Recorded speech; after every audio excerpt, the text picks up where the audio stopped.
এটা তো দেখা যায় না, আমি আমারটা করছি।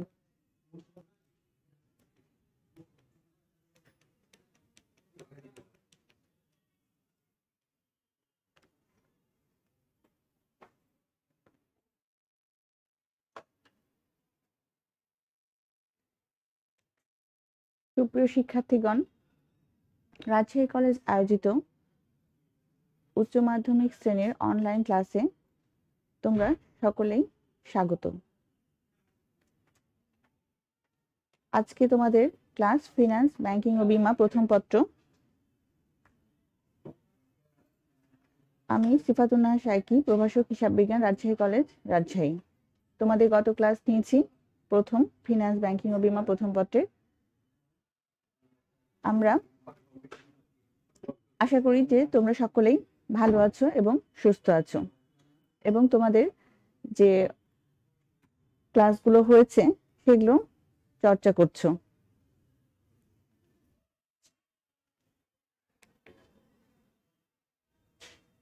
তোমাদের ফিনান্স, ব্যাংকিং ও বীমা প্রথম পত্রের প্রথম টার্ম পরীক্ষার জন্য যে 5টি অধ্যায় সেগুলো প্রায় শেষের পথে, এবং এই অধ্যায় অর্থাৎ চতুর্থ অধ্যায় আমি যেটা করাচ্ছিলাম অর্থাৎ আর্থিক বিশ্লেষণ,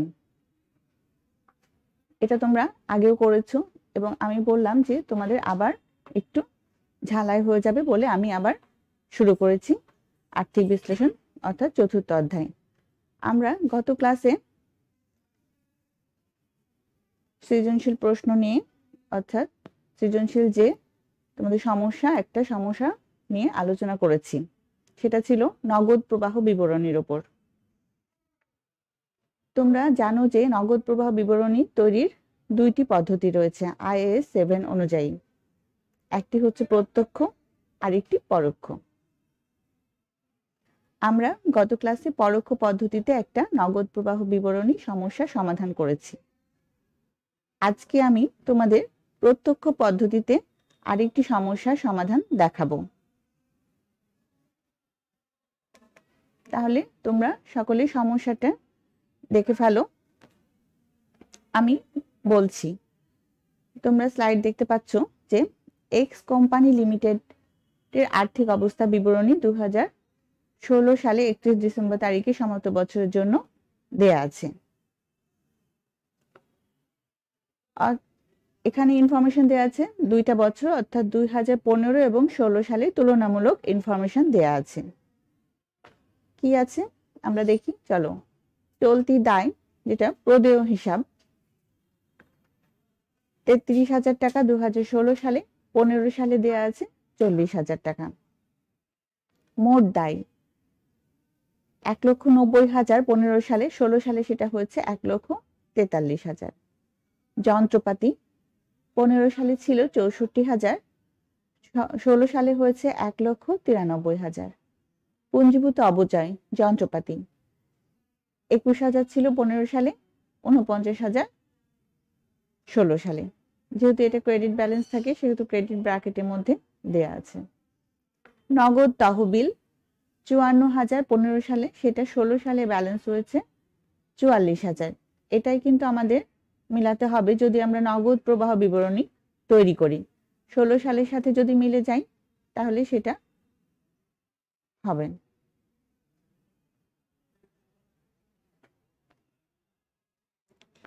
বিক্রয় 5,34,000। বিক্রিত পণ্যের ব্যয় 2,79,000। পরিচালন খরচ 1,32,000। সুদ খরচ 7,200। যন্ত্রপাতি বিক্রয়ের ক্ষতি 4,20,800। কর পূর্ব মুনাফা 1,13,200। আয়কর 28,300। নিট মুনাফা দেওয়া আছে 84,000।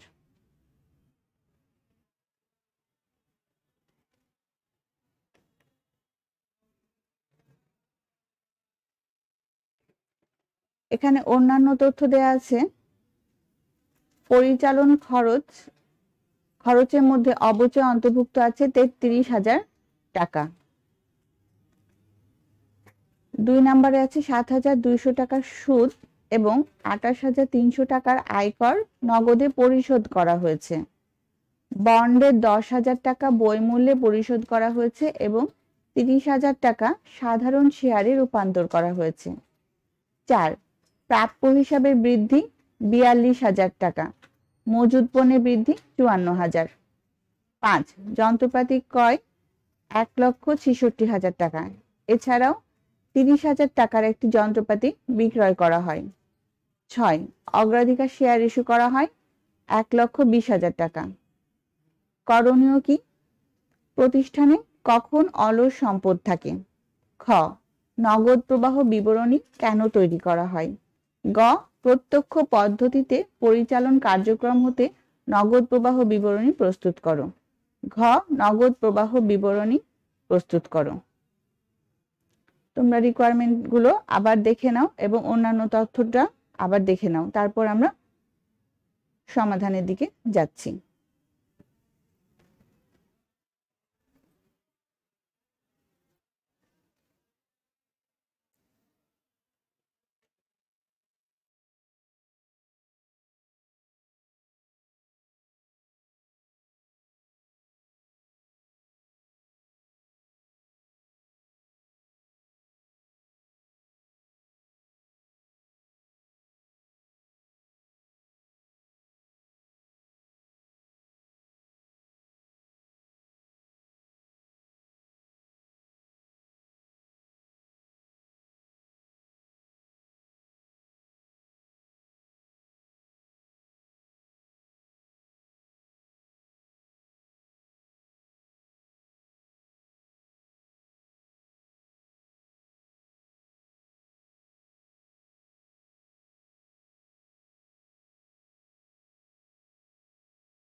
তাহলে আমরা করণীয় ক নাম্বার প্রশ্নে চলে যাই। প্রতিষ্ঠানে কখন অলস সম্পদ থাকে?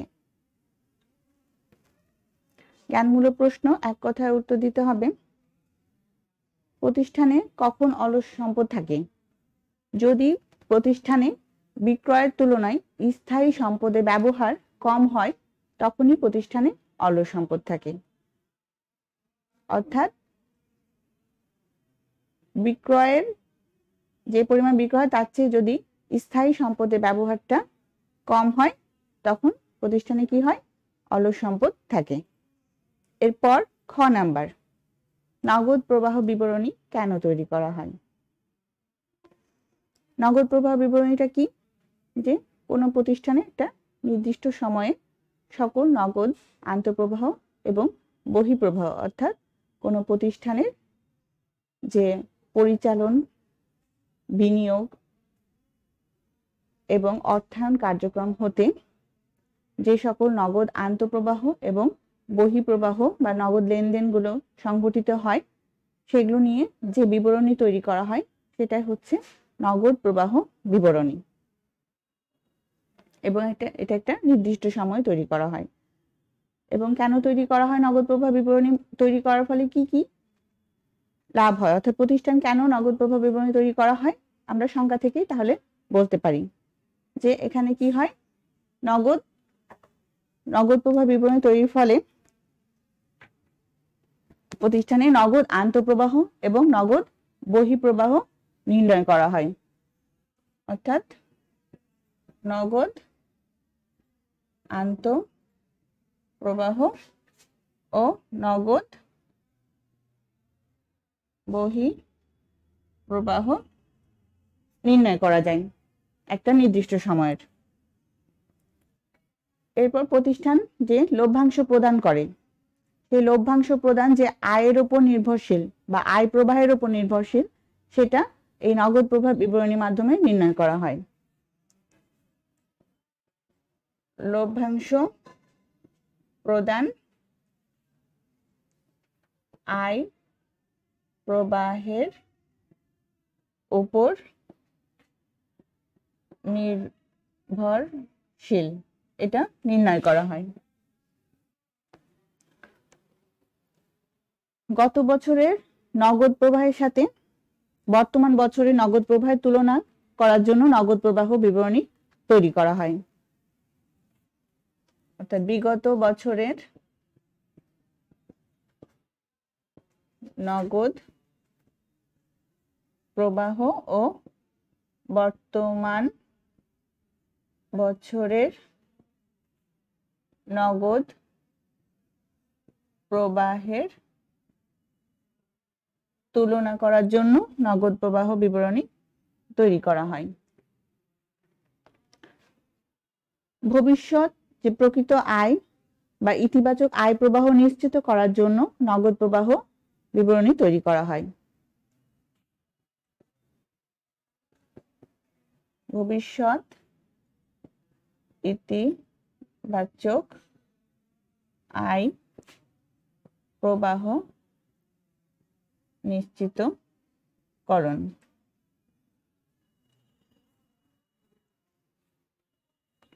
নগদ বিনিয়োগের পরিমাণ নির্ণয়ের জন্য নগদ প্রবাহ বিবরণী তৈরি করা হয়। নগদ বিনিয়োগের পরিমাণ,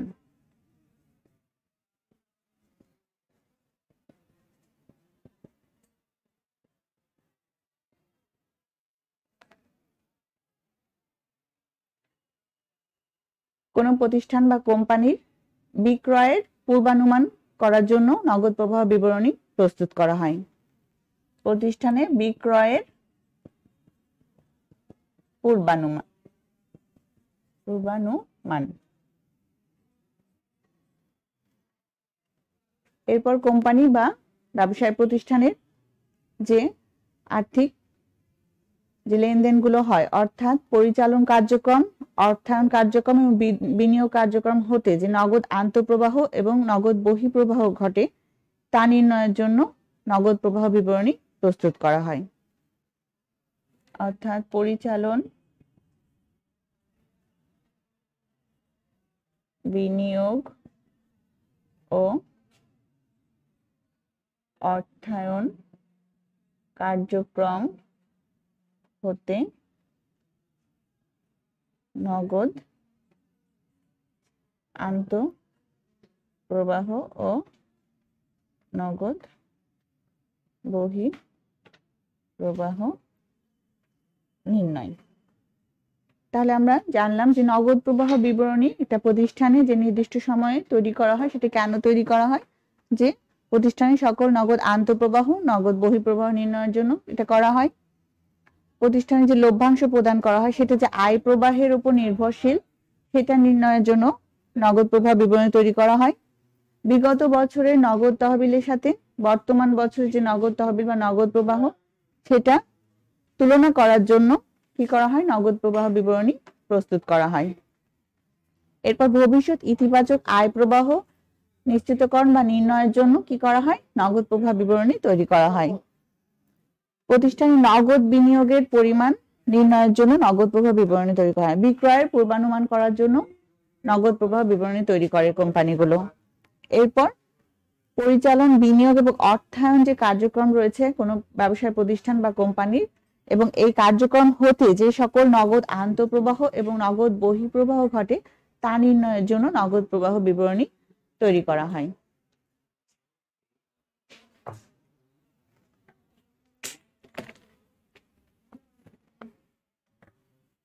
তাহলে আমরা জানলাম যে নগদ প্রবাহ প্রতিষ্ঠানে কখন অলস সম্পদ থাকে এবং নগদ প্রবাহ বিবরণী কেন তৈরি করা হয়।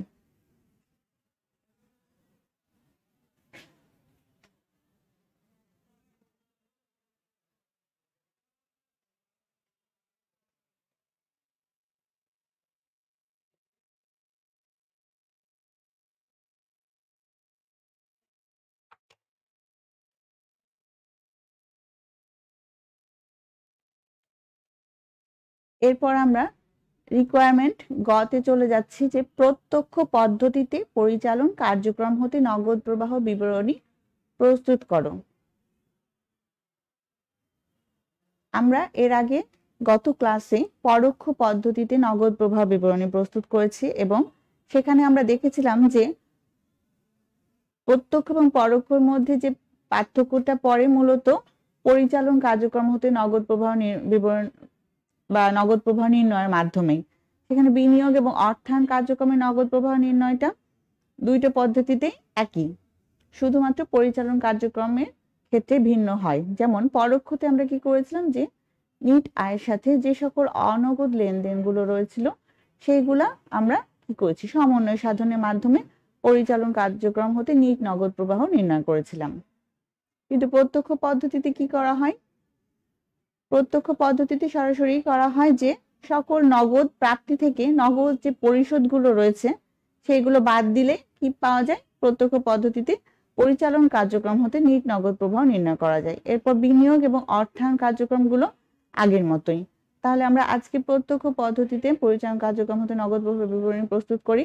তোমরা জানো যে কি কি আসে প্রত্যক্ষ পদ্ধতিতে, আমরা সেখানে যাচ্ছি না, যেহেতু তোমরা এর আগে করেছো। আমরা সরাসরি অঙ্কটা করে ফেলি।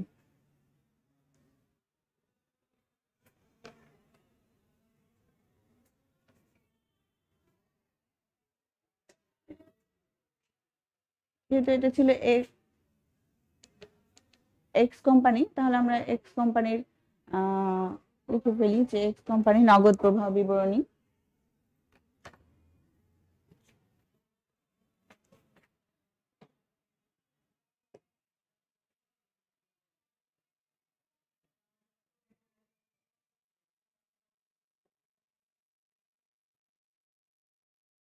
যেহেতু এটা একটা অংশ পরিচালন কার্যক্রম হতে, যেহেতু এটা করছি শুধু, সেহেতু এখানে আমরা কি লিখব?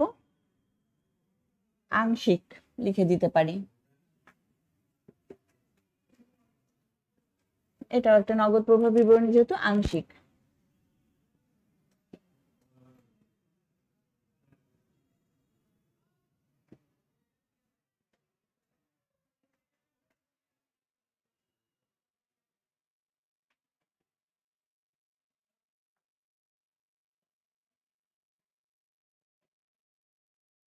হচ্ছে 2016 সালে 31 ডিসেম্বর তারিখে সমাপ্ত বছরের জন্য।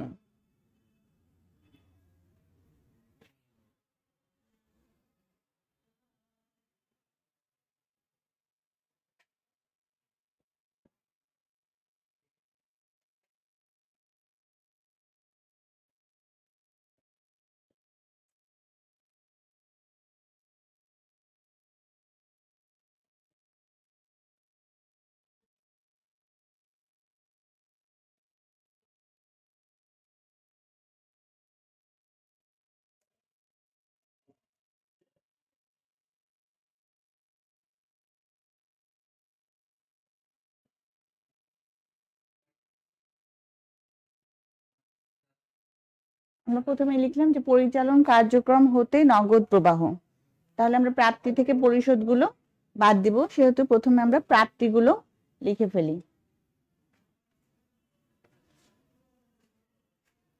এখানে প্রাপ্তির মধ্যে দেখো যে বিক্রয় করলে যে টাকা আসে সেটাই শুধু আছে যে বিক্রয় 5,34,000 টাকা। এরপর আমরা দেখি যে সমন্বয়ের মধ্যে কিছু আছে কিনা, যে এখানে কি দেওয়া আছে? পরিচালন খরচ, এটা আলাদা খরচ,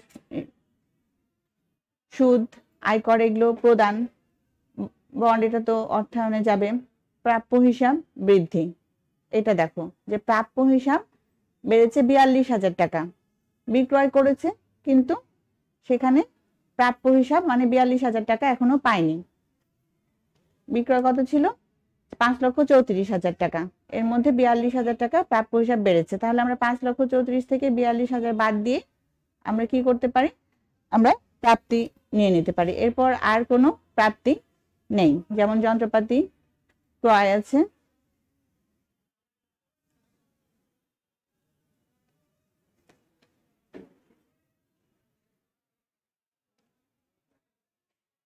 আরেকটা আছে যন্ত্রপাতি বিক্রয়।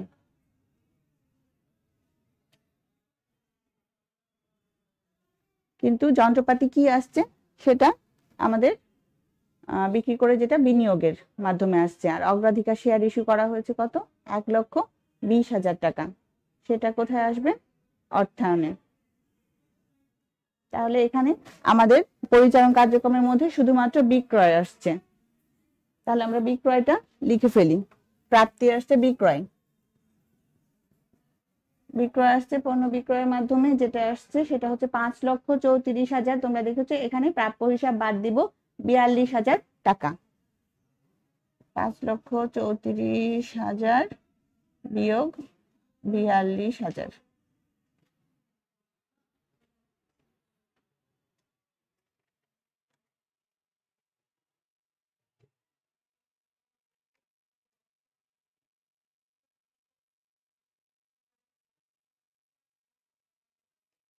তাহলে হয় 4,92,000।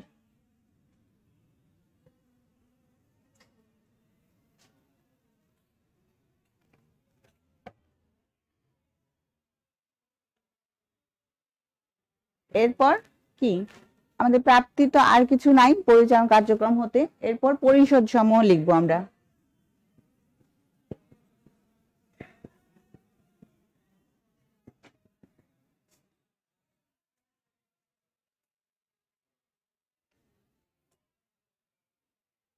পরিশোধ সমূহের মধ্যে দেখো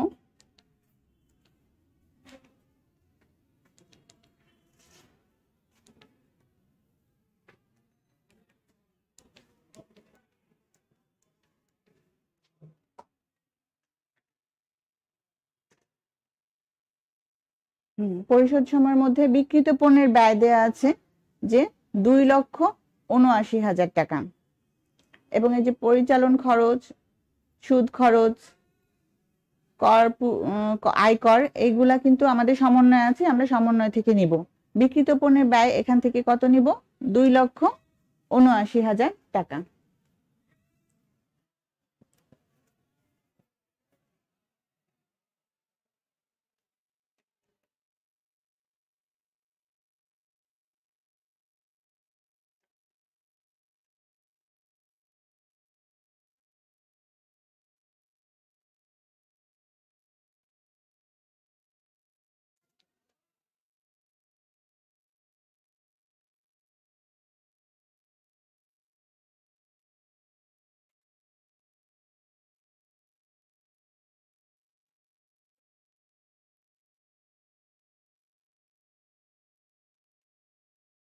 আর কি আছে এখানে দেখো, 4 নাম্বার রিকোয়ারমেন্টে যে মজুদ পণ্য বৃদ্ধি 54,000 টাকা।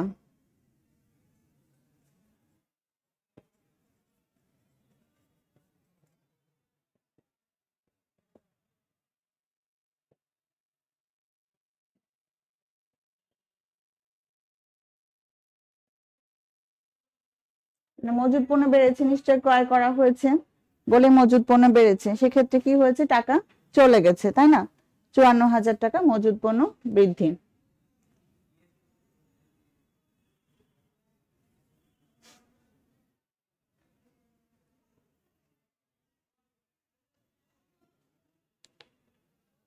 এরপর চলতি দায় দেখো, প্রদেয় হিসাব। প্রদেয় হিসাব কি হয়েছে? 40,000 টাকা ছিল 15 সালে, 16 সালে এসেছে 33,000 টাকা। তার মানে কি হয়েছে? কমে গেছে দায়টা, তার মানে পরিশোধ করা হয়েছে। তাহলে 40 থেকে 33 বাদ দিলে কত? 7,000 টাকা পরিশোধ করা হয়েছে বলে 16 সালে এসে কমে গেছে। এখানে প্রদেয় হিসাব, প্রদেয় হিসাব তোমরা এখানে দেখিয়ে দিতে পারো ব্র্যাকেটে। 7,000 টাকা।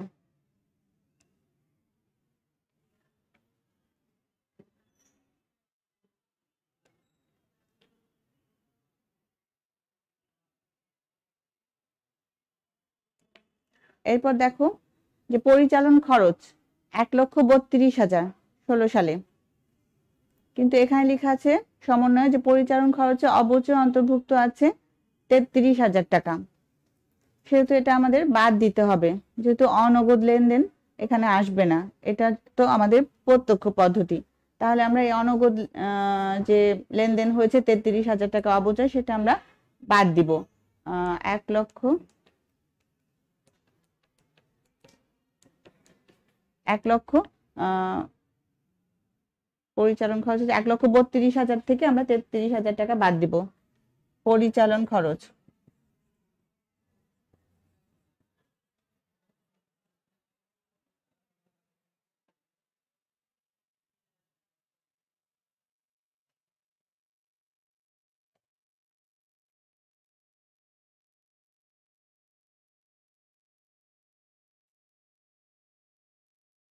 তাহলে আসে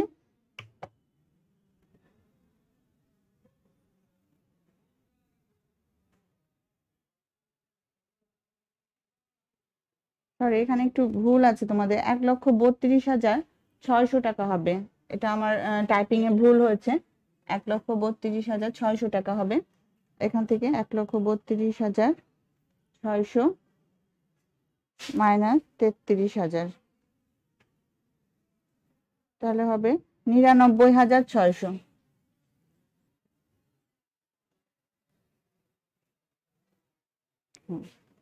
99,000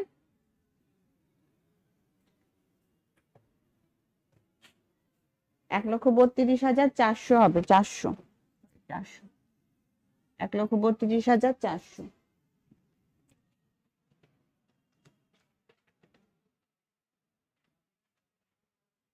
এখানে আসে 99,600।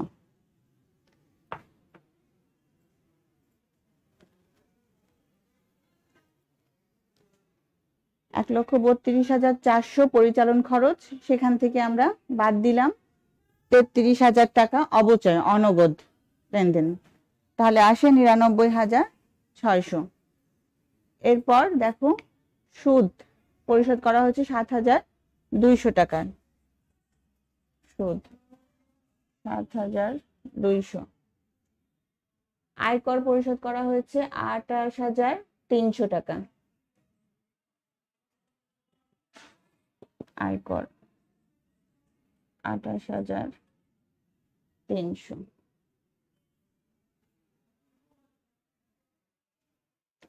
এরপর তোমরা তাহলে দেখতে পাচ্ছ যে আমরা সকল পরিচালন কার্যক্রম হতে যে প্রাপ্তি এবং পরিশোধগুলো লিখে ফেললাম, এরপরের গুলো সব বিনিয়োগ এবং অর্থায়ন কার্যক্রম হতে দেয়া আছে সমন্বয়। তাহলে এইটা আমরা যোগ করে ফেলি।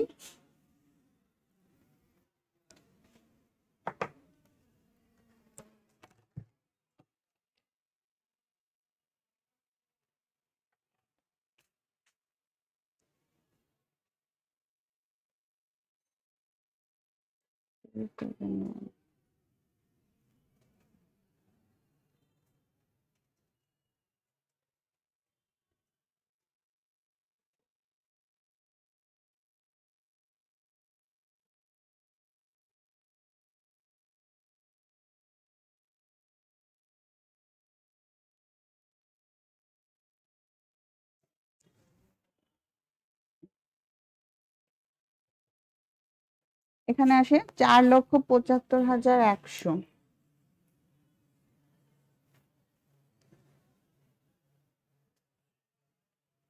এটা আমরা পরিশোধ যেহেতু মাইনাস ফিগারে দেখালাম।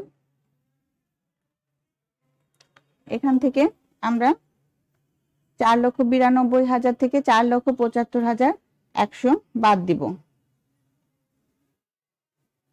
তাহলে হয় 16,900 টাকা।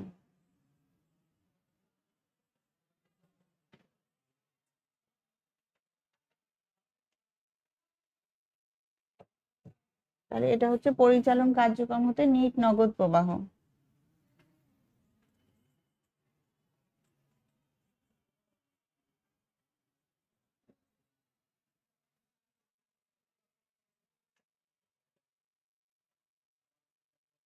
$16,900 টাকা। আমরা কিনলাম, প্রাপ্তি না বিক্রয় 5,34,000 থেকে কি প্রাপ্য হিসাব বাদ দিলাম 42,000 টাকা, আসতো 4,92,000। এরপর পরিশোধ সমূহ কি বিক্রিত পণ্যের ব্যয় 2,79,000 টাকা, মজুদ পণ্য বেড়েছে 54,000 টাকা। প্রদেয় হিসাব কি হয়েছে, কমেছে, মানে পরিশোধ করা হয়েছে 40,000 থেকে 33,000 নেমেছে 16 সালে, ওই জন্য পার্থক্যটা 7,000 টাকা আমরা নিলাম। আর পরিচালন খরচ যেটা হবে 1,32,400 টাকা। সেখান থেকে কি আছে, অবচয় অন্তর্ভুক্ত রয়েছে 33,000 টাকা, যেটা অনগদ খরচ, সেহেতু সেটা আমরা বাদ দিলাম, দিয়ে আসলো 99,600 টাকা। এরপর সুদ খরচ যেটা 7,200 দেয়া আছে, আর আয়কর প্রদান 28,300, মোট 4,75,100 টাকা পরিশোধ। আমাদের প্রাপ্তি হচ্ছে 4,92,000 আর পরিশোধ 4,75,100, মাইনাস করলে আসে 16,900 টাকা। এটা হচ্ছে পরিচালন কার্যক্রম হতে নিট নগদ প্রবাহ।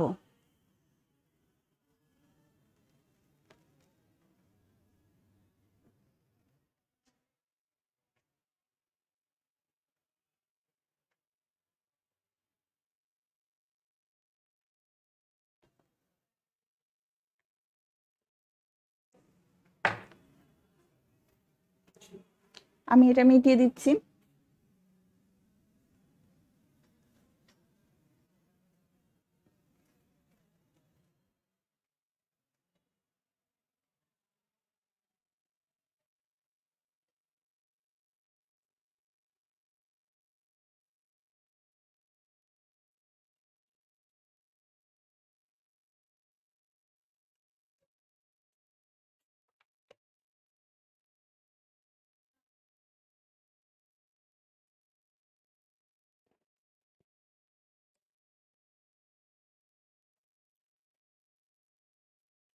এরপর ঘ নাম্বার রিকোয়ারমেন্টে কি বলছে, যে নগদ প্রবাহ বিবরণী প্রস্তুত করো।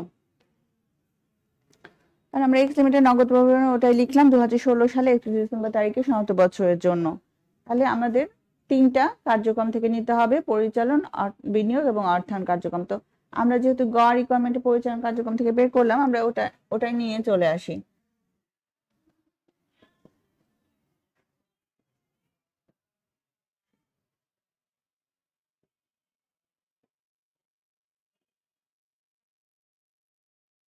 $16,900 টাকা,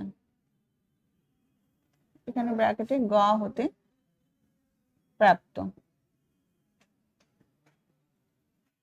এরপর লিখবো বিনিয়োগ কার্যক্রম হতে নগদ প্রবাহ।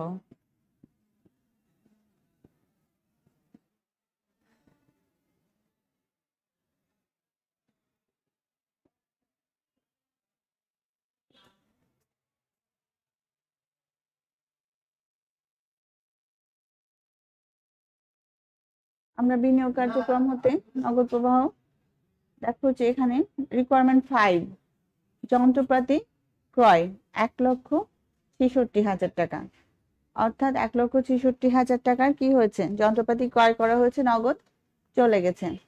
আর 30,000 টাকা যন্ত্রপাতি বিক্রি করা হয়েছে, মানে 30,000 টাকা এসেছে। এছাড়া কিন্তু বিনিয়োগের আর কোনো ট্রানজাকশন নাই। তাহলে আমরা বিনিয়োগের এটা নিয়ে নিই,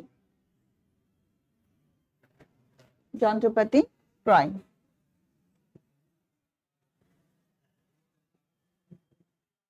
1,66,000। এটা যেহেতু চলে গেছে টাকা, সেহেতু আমরা মাইনাস ফিগারে নেব। আর যন্ত্রপাতি বিক্রয় হচ্ছে 30,000 টাকা।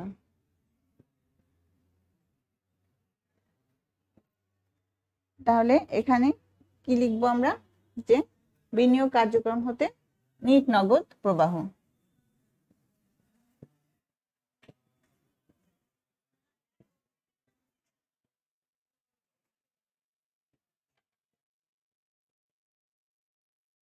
নিট নগদ প্রবাহ কত আসে, 1,66,000 থেকে 30,000 বাদ দিলে 1,36,000। এটা যেহেতু মাইনাস ফিগারে বড়, সেহেতু এটা মাইনাসে আসছে। এরপর অর্থায়ন কার্যক্রম হতে নগদ প্রবাহ।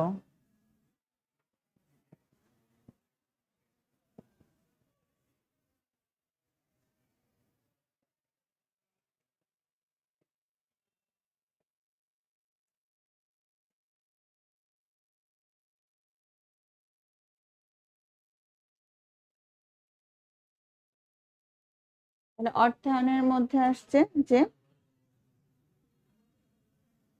রিকোয়ারমেন্ট 3 দেখো যে 10,000 টাকা বন্ডে 10,000 টাকা বই মূল্যে পরিশোধ করা হয়েছে এবং 30,000 টাকা সাধারণ শেয়ারে রূপান্তর করা হয়েছে। সেহেতু এখানে নগদে কিছুই হয়নি, 30,000 টাকা শেয়ারে রূপান্তরিত হয়ে গেছে, কিন্তু 10,000 টাকা কি করা হয়েছে, পরিশোধ করা হয়েছে। তাহলে 10,000 টাকা পরিশোধ হিসাবে আসবে। আর এখানে রিকোয়ারমেন্ট 6 দেখো যে অগ্রাধিকার শেয়ার ইস্যু করা হয় 1,20,000 টাকা। তাহলে এটা আমাদের আসছে, অর্থাৎ প্রতিষ্ঠানে এসেছে, টাকা ইস্যু করা হয়েছে শেয়ার বলে 1,20,000 টাকা। তাহলে শেয়ার ইস্যু আর বন্ডের মূল্য পরিশোধ ছাড়া অর্থায়ন কার্যক্রম হতে আর কোনো লেনদেন হয়নি। তাহলে আমরা লিখি শেয়ার ইস্যু। শেয়ার ইস্যু 1,20,000 টাকা আর বন্ডের মূল্য পরিশোধ 10,000 টাকা। পরিশোধ যেহেতু মাইনাস ফিগার আসবে, তাহলে আসে 1,10,000 টাকা। এটা হচ্ছে যে অর্থায়ন কার্যক্রম হতে নিট নগদ প্রবাহ, অর্থায়ন কার্যক্রম হতে নিট নগদ প্রবাহ।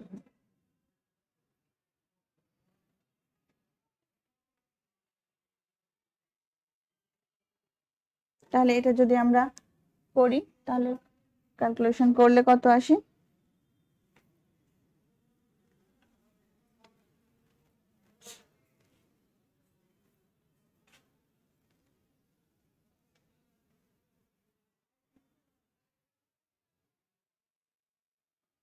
দুটো যোগ করে 1,26,900 আসে। 1,26,900 চেয়ে মাইনাস ফিগার 1,36,000 কিন্তু বড়। তাহলে কি 9,100, এটা কিন্তু নগদ প্রবাহে হ্রাস হয়েছে, মাইনাস ফিগার আছে। এটা হচ্ছে নিট নগদ হ্রাস 9,100, এটা রাখলেও হবে। এর সাথে যদি আমরা কি করি, প্রারম্ভিক নগদ তহবিলটা যোগ করে দিই, তাহলে কিন্তু আমরা সমাপনী নগদ তহবিলটা পেয়ে যাব। যোগ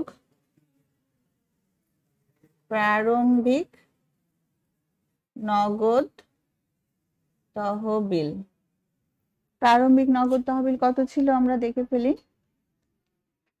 54,000 টাকা।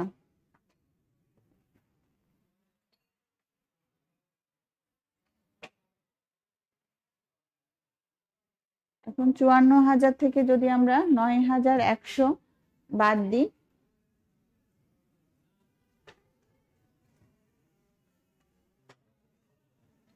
তাহলে আসে 44,900 টাকা।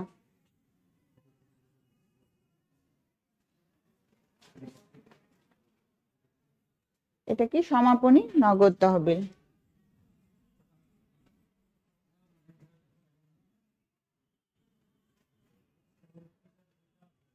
মিলে গেল, সমাপনী নগদ তহবিল 2016 সালে তোমরা দেখো 44,900 টাকা আছে। নগদ প্রবাহ যে হ্রাস বৃদ্ধি হয়েছে সেটা যদি বলতো, তাহলে আমরা 9,100 পর্যন্ত দেখাতাম যে নিট নগদ হ্রাস, কিন্তু এখানে নগদ প্রবাহ বিবরণী তৈরি করতে বলছে, তাহলে আমরা কি নগদ তহবিল কত থাকছে সেটা আমরা দেখিয়ে দিলাম, আমাদের মিলে গেছে 44,900 টাকা।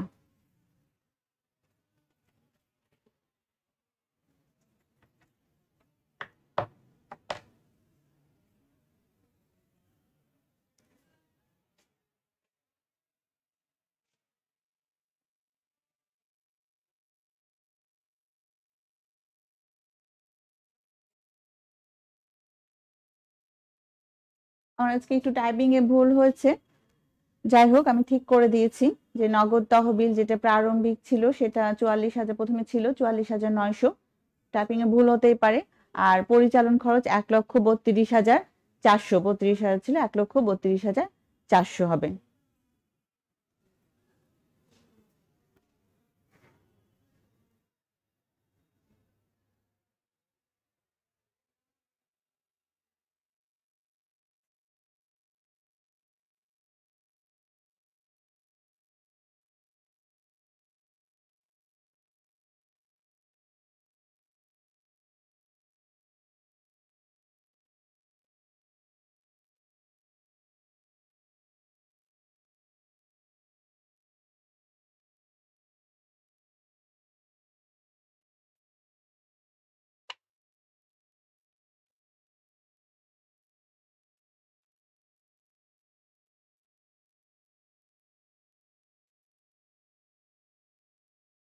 আমার সাথে ধৈর্য সহকারে আজকের অনলাইন ক্লাসে অংশগ্রহণের জন্য তোমাদের সকলকে ধন্যবাদ। আশা করি তোমরা প্রত্যক্ষ এবং পরোক্ষ পদ্ধতি অঙ্কগুলো আরো বেশি বেশি করে অনুশীলন করবে। আমরা আগামী ক্লাসে এই আর্থিক বিশ্লেষণে আরো নতুন কিছু টপিক নিয়ে আমরা আরো অনুশীলনে অংশগ্রহণ করব। তোমরা সকলেই সুস্থ থাকো, ভালো থাকো এবং আরো বেশি সাবধানে থাকো।